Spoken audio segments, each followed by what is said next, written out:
Hello, friends. Welcome to Daily Pointers, in which we will discuss important headlines of the day for 22nd of June. So, the first topic is Khadi Yoga Mat and Khadi and Village Industries Commission.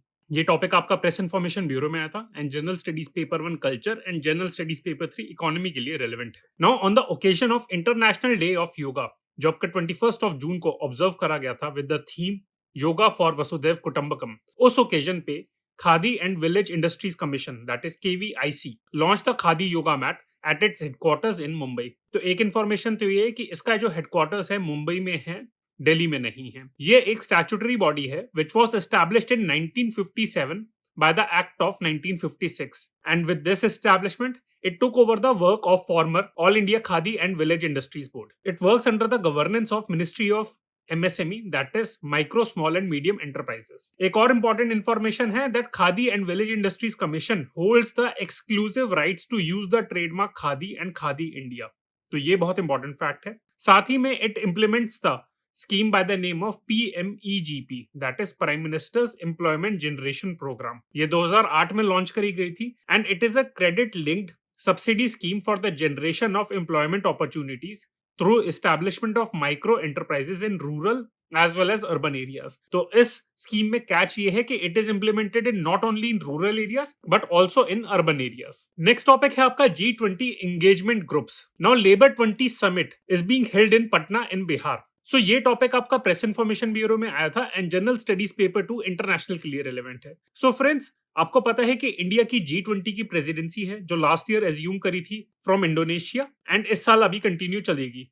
तो बहुत सारे engagement groups news में हैं, तो मैंने सोचा कि एक बार साथ ही में सारे एंगेजमेंट ग्रुप्स के बारे में पढ़ लेते हैं कि G20 के एंगेजमेंट ग्रुप्स क्या है. बहुत सारे एंगेजमेंट ग्रुप्स हैं और इनका ऑब्जेक्टिव है to facilitate dialogue through engagement groups comprising non government participants from G20 countries. जैसे एक एंगेजमेंट ग्रुप है B20, that stands for business 20. It was officially launched in 2010 and it is the dialogue forum for the global business community. C20 stands for Civil 20.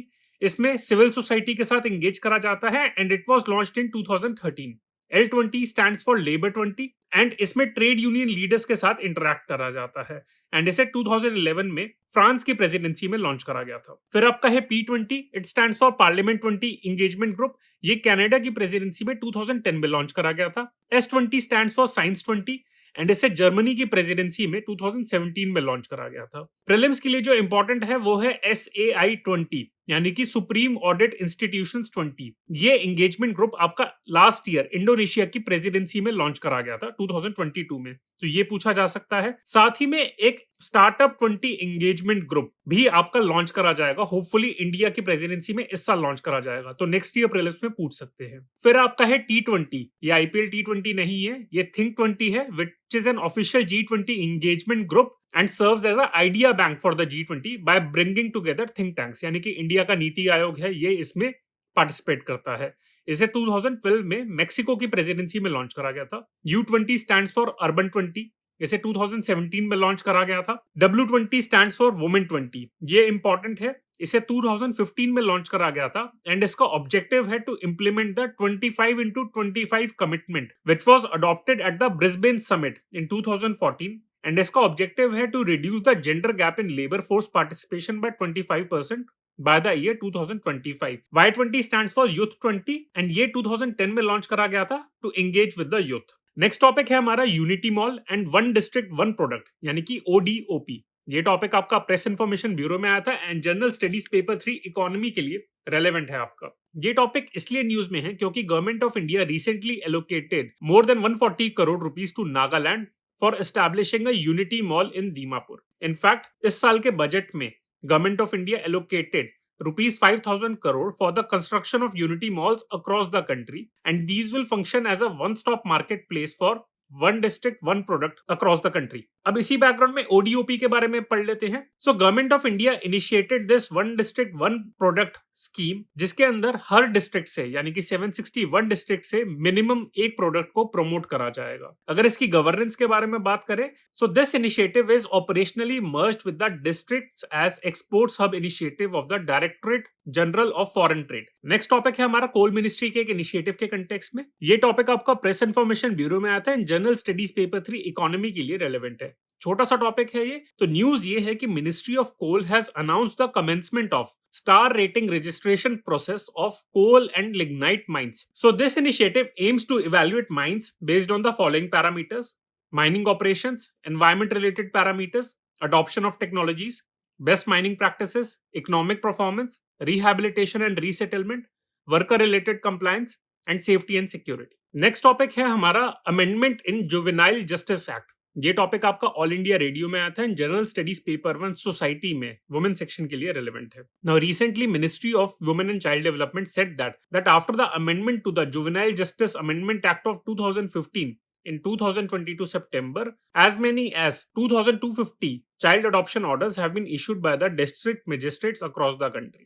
जैसे मैंने बताया कि 2015 का जो act है उसको भी अमेंड करा गया था 2022 में सितंबर में। Under the amended act the district magistrates instead of courts have the power to issue adoption orders under section 61 of the Juvenile Justice Act. With the act, the district magistrates have also been empowered to ensure the completion of the adoption process and support children in distress. Any childcare institution will be registered only after considering the recommendations of the district magistrate.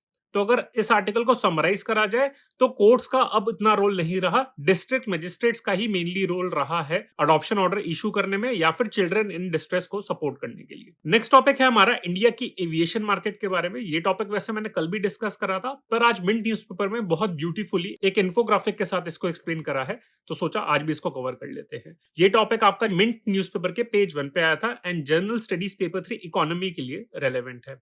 तो जो IndiGo airline है that created history by placing an order for 500 planes which is a world record and कुछ महीने पहले air India ने जब 470 aircraft order करे थे तो उसके रिकॉर्ड को तोड़ दिया है। इसका इम्पैक्ट क्या रहेगा?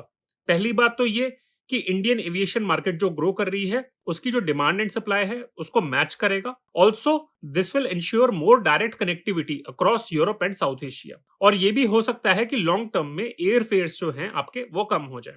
और जिस इन्फोग्राफिक की मैं बात कर रहा था तो वो आप देख सकते हैं कि इस आर्टिकल में ये बताया था कि इंडिगो एयरलाइंस एंड जो एयर इंडिया का जो ग्रुप है वो combinedly 88% market share presently hold करते हैं। इंडिगो का शेयर है 61% और एयर इंडिया ग्रुप के अंदर एयरलाइंस आती हैं आपकी air Asia India, Vistara and air India जो पहले गवर्नमेंट ऑफ इंडिया के कंट्रोल में थी। साथ ही में कुछ और भी एयरलाइंस है, जैसे आप देख सकते हैं कि alliance air, Akasa air and spice jet, तो उनका मार्केट शेयर आप देख सकते हैं। नेक्स्ट टॉपिक है हमारा heat wave and heat stroke के बारे में। रिसेंटली ये टॉपिक दोबारा से इसलिए न्यूज में है क्योंकि उत्तर प्रदेश में बलिया डिस्ट्रिक्ट में हीट स्ट्रोक से कुछ लोगों की डेथ हो गई। ये टॉपिक आपका हिंदू न्यूज़पेपर के पेज 6 पे आया था and general studies paper 3 disaster management के लिए रेलेवेंट है।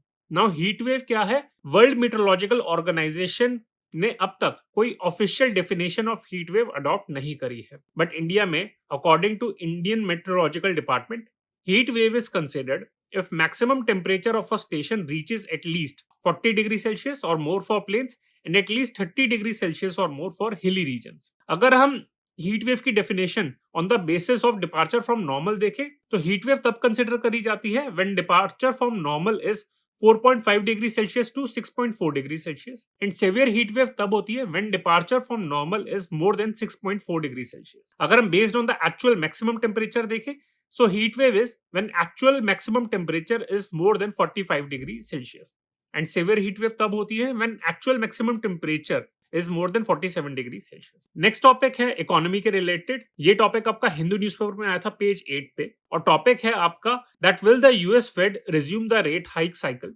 इस आर्टिकल में जो पॉइंट्स डिस्कस करे हैं वो यही हैं कि recently the US Fed paused its rate hike cycle by deciding to hold interest rates after 10 rate hike. तो इसमें यही है कि क्यों इन्होंने जो रेट हाइक को पॉज करा है, आगे इसको इंक्रीज करेंगे नहीं करेंगे या फिर क्या फैक्टर्स हैं, तो ये इस एडिटोरियल से आप पढ़ सकते हैं। नेक्स्ट टॉपिक है हमारा क्लाइमेट फाइनेंस के रिलेटेड और टॉपिक का नाम है न्यू कलेक्टिव क्वांटिफाइड गोल। ये टॉपिक आपका हिंदू न्यूज़पेपर के पेज 8 पे आया था and general studies paper 3 environment के लिए रेलेवेंट है। सो रिसेंटली आपकी बॉन क्लाइमेट कॉन्फ्रेंस आपकी जर्मनी में कंक्लूड हुई थी and it reviewed the climate finance architecture at present and in the past. So अगर हम पास्ट में देखें, a commitment of $100 billion per year till 2020 to developing nations from developing countries was a target that was set by the Conference of Parties in 2009. But estimates यही करे गए कि ये जो commitment है बहुत कम है। Therefore, the 2015 Paris Climate Agreement agreed on setting a new collective quantified goal for climate financing prior to 2025. And according to experts,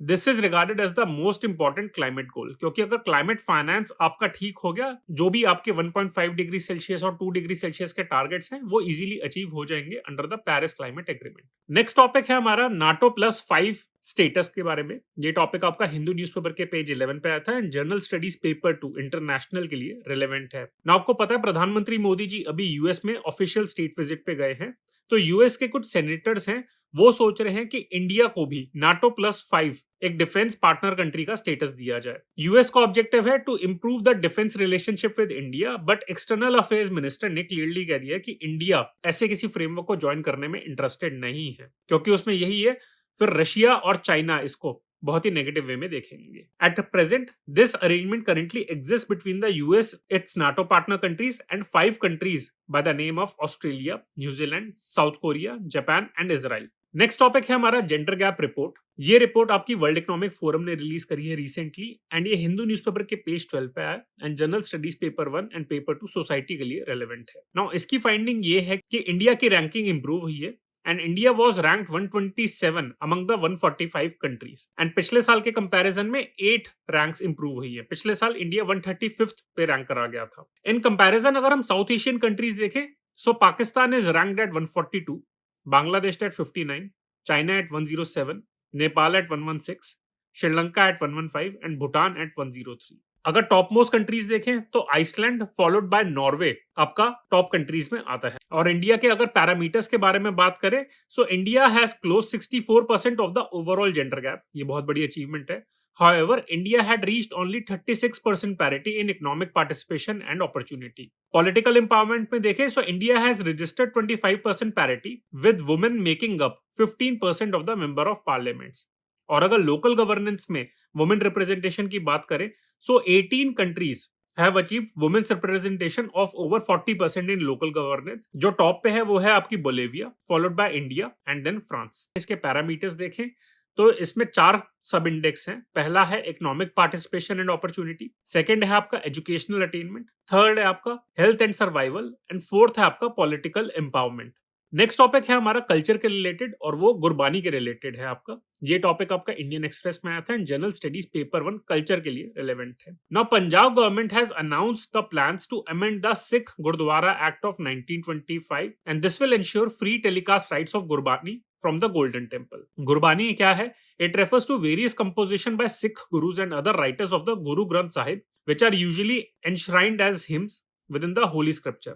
और ये स्टेप इसलिए लिया गया है because Punjab government has accused the apex gurdwara body of extending exclusive rights to telecast the sacred hymns to TV channel owned by the political Badal family of Punjab. अब इस background में हम गुरु ग्रंथ साहिब के बारे में इंपॉर्टेंट फैक्ट्स पढ़ लेते हैं। जैसे आपको पता होगा, it is the most important religious scripture of Sikh religion and Sikhs regard it as an internal guru following the lineage of the 10 human gurus. अगर इसकी हिस्ट्री के बारे में देखें, सो आदि ग्रंथ फर्स्ट रिडेंशन था which was compiled by the 5th guru, Guru Arjan. It was first compiled in 1604.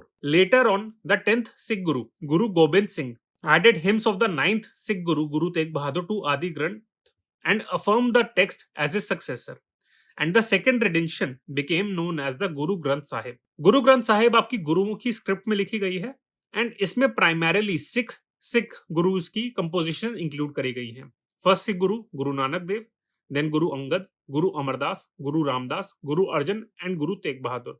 जो इंपॉर्टेंट पॉइंट ये है कि जो 10 सिख गुरु है गुरु गोबिंद सिंह, उनकी हिम्स एंड कंपोजिशन इसमें नहीं इंक्लूडेड है एंड जो उनकी कंपोजिशन है वो एक सेपरेट ग्रंथ में इंक्लूड करी जाती है जिसे दसम ग्रंथ भी कहा जाता है। साथ ही में Guru Granth Sahib also includes the teachings of 14 Hindu bhakti movement saints such as Ramanand, Kabir and Namdev and also of Muslim Sufi saint Sheikh Farid.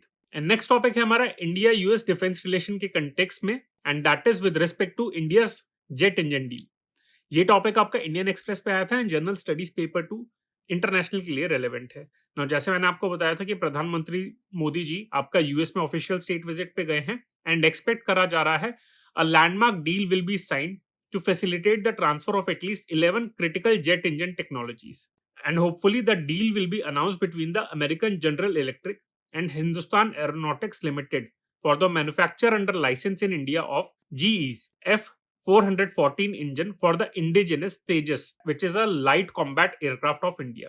As of now, globally, 8 nations are powered by the F-414 powered aircraft in operation or on order. ये deal significant क्यों है? Because only a handful of countries in the world, such as US, Russia, UK, and France, have mastered the technology to manufacture an engine that can power combat aircraft. और ये एक बहुत अच्छा infographic आया था Indian express में, जिसमें इसकी पूरी कंपोजिशन के बारे में बताया था. यूपीएससी का भरोसा नहीं, कभी कभार वो डेप्थ में भी चले जा सकता है कि उसकी टेक्नोलॉजी के बारे में. तो आप इसमें देख सकते हैं कि हाई प्रेशर टरबाइन है, इसमें लो प्रेशर टरबाइन है आपका, एडवांस कंट्रोल्स के इसमें क्या क्या इसमें इंजन्स हैं, एडवांस कंट्रोल्स के रिलेटेड क्या क्या कंपोनेंट्स है, हाई प्रेशर कंप्रेसर है. तो ये फ्रेंड्स, ये आप इन्फोग्राफिक देख सकते हैं. सो फ्रेंड्स, ये आज की हमारी इंपॉर्टेंट हेडलाइंस थी. I hope you liked it. For more updates on current affairs, you can follow us on Instagram, Telegram, and YouTube.